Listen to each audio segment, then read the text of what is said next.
So today we're going to do a lot of core, stabilizer muscles of the shoulder, the hips, and posture. So how to stand, how to move, how to walk correctly.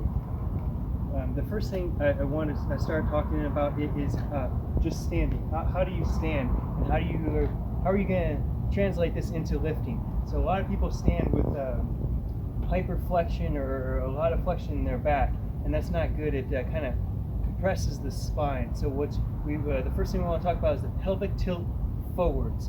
Pelvic tilt forwards, and all that is you're squeezing the glutes to bring the hips and rotate them so they're directly now underneath your legs. So you're not back here, you're right here. Pelvic tilt forwards, and you're doing this by your glutes, not your stomach necessarily, but the glutes are squeezing and they're pulling your hips in. So you have a straighter back and it's not compressing the spine. So you want to be able to practice that and be able to pull the hips forwards and then still take a deep breath through your stomach. So deep breath through the stomach. Okay, so that's the first thing, pelvic tilt forwards. The second thing, while you're doing a pelvic tilt forwards, you want to also pull your shoulder blades back and down. Okay, so again, you don't want to be here, you want to be back and down. So you do pelvic tilt forwards, shoulders back and down, and then practice taking a deep breath. So you're standing and not using any unnecessary muscles, not flexing the stomach and pulling yourself forwards. You're relaxed, you're open, taking deep breaths through the stomach. Okay.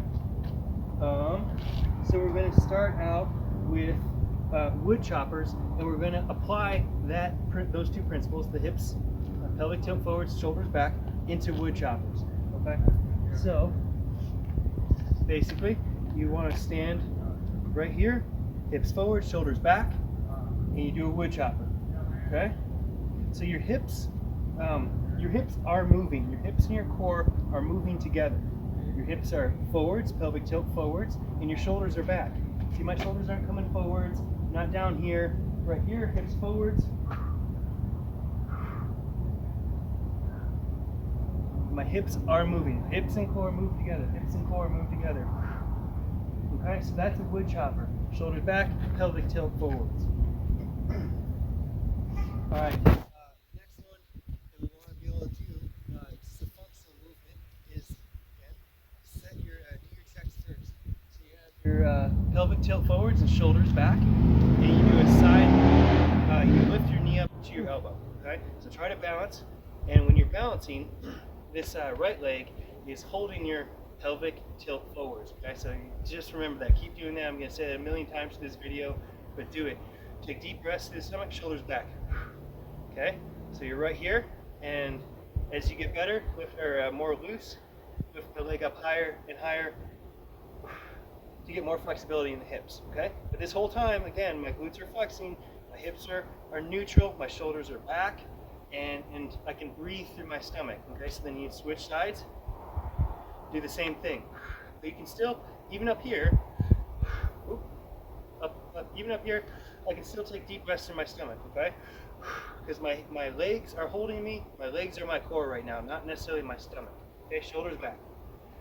Next one. Bent over single arm rows. So right here, we're doing a row with a bit of a variation. So you're using your hips and doing a single arm row. Okay, so you're still keeping that pelvic tilt forwards. So you're busting out way out here. You still have pelvic tilt forwards, shoulders still back. Then you do a row. Get the hips into it. So the hips are moving also. And you should be able to take a deep breath down here. See, even when you're down here, you should still be able to breathe through the stomach. Don't flex your stomach and round your back. Okay, shoulders back, pelvic tilt forwards. Okay, next one. What do we got? Incline flies. This is going to be a tough one because the first thing that you're going to want to do is let your shoulder pronate and roll forwards. So we're doing an incline fly, and the first thing that's going to happen, your shoulder's going to try to come here. Okay, don't do it. Let your shoulders stay back here. Pelvic tilt forwards. You're standing through your glutes. Incline fly. See how my shoulders don't move? My back is straight, and I can breathe through my stomach, even up here. Breathe through my stomach. My shoulders aren't here, my back, they're back.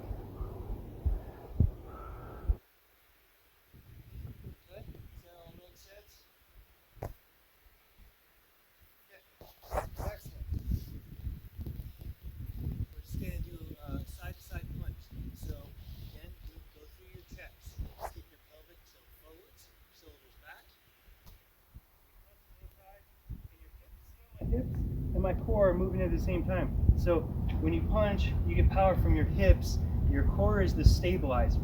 Okay? So, and then other side. Shoulders are staying back, so I'm not coming way forwards. Staying right here, nice and tight.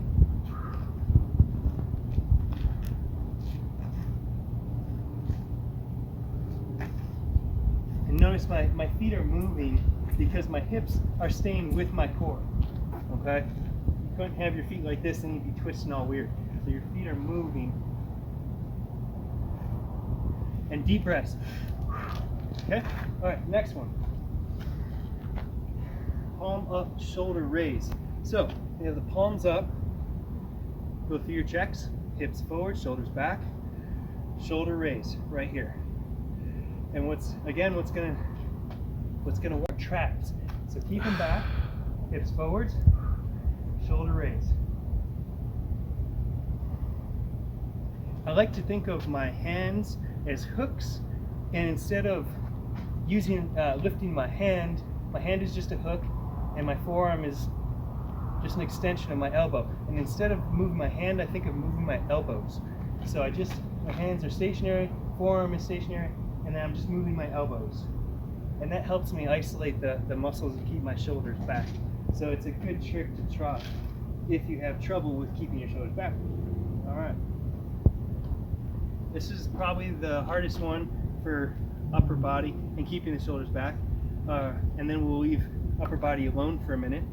But you want to hold the weights out in front of you and keep the shoulders back and squeeze the inner part of the chest. So you, again, forget about your hands. You're holding the weights, but just try to think about squeezing your elbows together.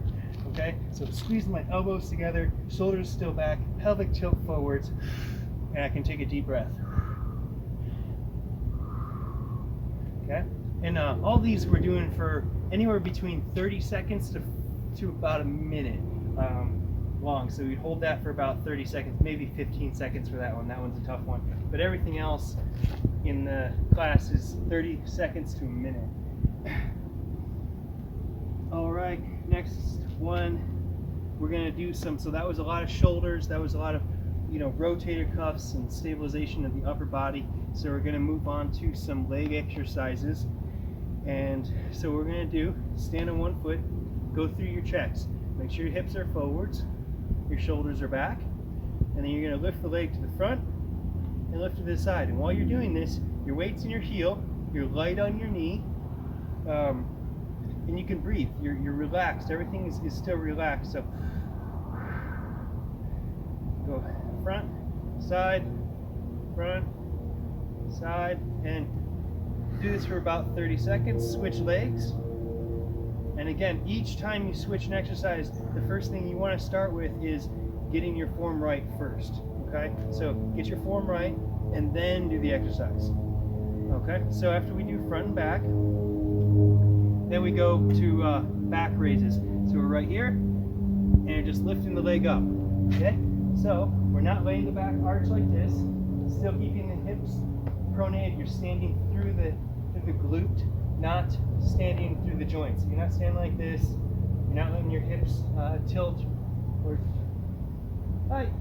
change at all. But you're standing through the glute. So you keep your knee nice and loose, or nice and soft on your knee, and then back leg lift. And again, you should be able to breathe.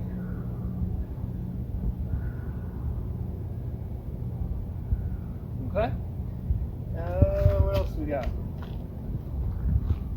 Okay, so now that the hips are warm, shoulders are warm, we're going to do some neck exercises. So what I want you to do, again, go through your checks. So hips forwards, shoulders back. And you're going to apply pressure with this hand, and then you're going to apply resistance with this hand, and then you're going to move your head all the way to the side, keeping the chin down. So you don't want your chin up here. You want your chin tucked, back straight. You're standing through the heels, so you're not arched again. You've got your pelvic tilt. And you're going to apply enough resistance to make it the muscle tired, but you don't want to do too much. You don't want to apply too much on the neck. You don't want to mess any of the nerve roots up or hurt the spinal column, but just enough get some resistance, get some strength in those muscles. So we did side. Now we have to do front. So the same concept, hips forward, shoulders back. And here you're just bringing your chin down. Okay, you're not bringing your head forwards, just bring your chin down. And that's where we're going to apply the resistance. So right here. Deep breaths. Okay? So we did side, side. We did forwards. Now we're going to do back. Just pulling the head back. You don't want to go and really far back. Just to about a neutral position right here. And again, right now I'm not even using any strength in my arms. It's just, I'm just pulling back the weight of my arms. And that's plenty enough resistance. Okay, the next one we got, let's see. Okay, you can do this with or without weights. It's really up to you, but you have a hamstring split, or you're in splits, I guess, if you're saying split, and you're going to do a kind of a hamstring stretch slash lift. So you're going to take the weights, or if you don't have weights, that's fine. Pelvic tilt forward, shoulders back, reach down, come back up. Make sure when you go down here, you're not arching your back. It's still neutral.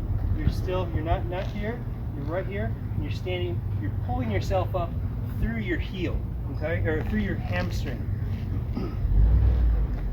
And even down here, I can still take a deep breath. So I'm not flexing back straight, standing in my heel through my hamstring. Back up.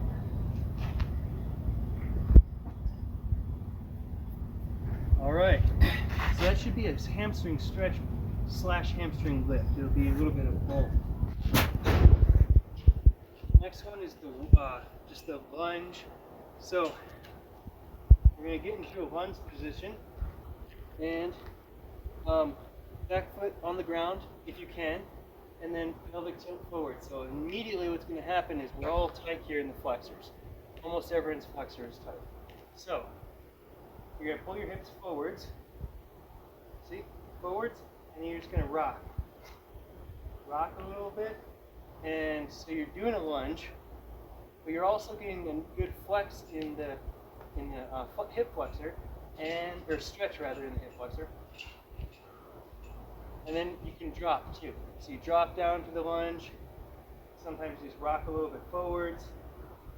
But basically you want your hip to be stretching while your pelvic tilt still stays forward and shoulders back. So right here. This also calf stretch too, so it kind of works the whole body. Side bend, so kind of yoga-ish workouts, but we're going to stand right here, pelvic tilt forward, shoulders back. We're going to lean to one side, and even though I'm here, even though I'm leaning to the side, I can still take a deep breath because I'm standing through my heels. My legs are holding me up. My core is just a stabilizer at this point. So my hips are, I'm pushing through my feet as I go up. Okay, so my feet are moving me, not just my core. Okay, so my hips are working too. It's really important. Core and hips stay together. Okay, so here, back up, and still breathe. Back up. All right. Next one. So most of these can be done seated. I'm going to stand because I don't want to sit. So shoulder retraction. This is, if you've ever done PT for your shoulder, you've probably done shoulder retraction. And so what that looks like is you bend over, pelvic tilt forwards, so you're not arching again, and we're just going to go right here. Okay? So we're retracting our shoulders, standing through the heels, and when you retract, take a deep breath. And then let it out, retract, deep breath, retract, deep breath, okay? So that one's good for all your What's up?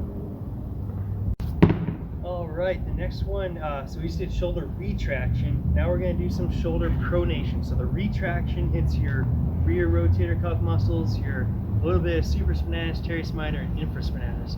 Now we're going to hit a little bit of supraspinatus and subscapularis, which is responsible for forwards movement. So what basically we're going to do, sit up nice and straight, shoulders back, and then just bring your shoulders forward. So notice that my elbow's not bending, it's just bringing my shoulders forwards. That's all I'm doing right here. Just bring my shoulders forwards and being able to breathe, but you're going to work your rotator cuffs and a little bit of pec here, but getting stabilizer muscles. So typically we do not pronate our shoulders in almost anything in terms of lifting, but here you definitely you want to be able to be even. So if you're going to do retraction, you want to do pronation. You want to do the train equal and opposite. So a little bit of pronation here. Okay, so we'll try do that one.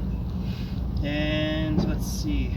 So next one we're going to do tibius anterior raise. So if you heard of drop foot, most people have experienced drop foot once you get past 60. That's a guess, I don't know. But basically what it is your sciatic nerve runs down through your glute, through your leg, and then it comes somewhere here and it splits. And one of the nerves right around this area is responsible for drop foot. But to stop that and to glide that nerve, we're going to do a sort of an exercise. So you're going to take your right leg, you're going to put it on top of your left foot, and you're going to just do a toe lift. And this is your tibialis anterior. That's the muscle that you're working right here. So I'm providing resistance with this leg to lift up this toe. So I have strength in there. I'm getting the nerve to glide a little bit and just activating that muscle, because if you think about it, when you're walking, drop foot means you're not picking your foot up. So you're taking a step and you're catching your toe on something, or it's on a stump or a little change in elevation. So if we work this muscle, then when you're walking, it'll activate more and you'll trip less. Okay, so again, right here, doing tibius anterior raises. That's what I'm going to call them. And then switch and do the other one. And then we have two more. So we're just going to do a leg and hip crunch, I guess. So you're going to bring your legs up, but you want to keep your back straight. So you don't want to curl, crunch forwards. You want to keep your back straight and lift your knees to your legs and try as hard as you can to, again, keep the back straight, shoulders back. Okay, so right there.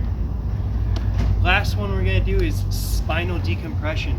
We're going to lift ourselves up off the chair, but side note before we start, when you lift yourself up, you want to keep your hand cupped to some degree. So you're right here, and I like to keep the weight on the outside half of my hand rather than the inside. Here I get too much compression, and I'm just leaning all my weight on my joints. But if I'm here, then it activates all my muscles in my shoulder and my tricep, and it just feels better on my hand. So I do try to use the outside of my palm whenever I'm doing push-ups. I'm right here instead of here. So does that make sense? You can see that. Okay. So the same concept for spinal decompression. So when you put your legs forwards on the front of the chair, don't tip the chair, but lift yourself up and then relax everything in your upper body. So deep breath, relax your spine, try to get your butt off the chair. So you're essentially doing a tricep workout. You're doing some stabilizers in the shoulder, a lat workout, and at the same time you're getting a spinal decompression. So just lift yourself up. You're getting a little traction in the spine. Let those do the opposite of what gravity does to you all day long. Just take a deep breath and hold this for as long as your arms will let you hold it. And so that is Silver Sneakers class. We hit hips, we did shoulder. I forgot one more we gotta do. We have external and internal rotation of the shoulder. So right here, you can hold the weight, or you can just do it with your own resistance from your opposite hand. But again, you're gonna sit up as straight as you can, and you're going to do external rotation, okay? So you got external, you're working all the rear rotator cuff muscles, and you're going to do this with both arms, and then both ways also. So then do internal rotation. So here's your subscap again, and your pec, and a little bit of supraspinatus. So you're going to do internal rotation. So I'm providing resistance with this hand and pushing with this hand, okay? See how my elbow stays tucked? So when you're doing these exercises, your elbow stays tucked. Don't let it come out here. That defeats the purpose. Then you start using deltoid. So keep your elbow tucked, back straight, and just externally rotate, 30 seconds, and then internally rotate, 30 seconds. All right, I think we've hit hips, ankles, shoulders, neck, little core, and we're good. Thanks.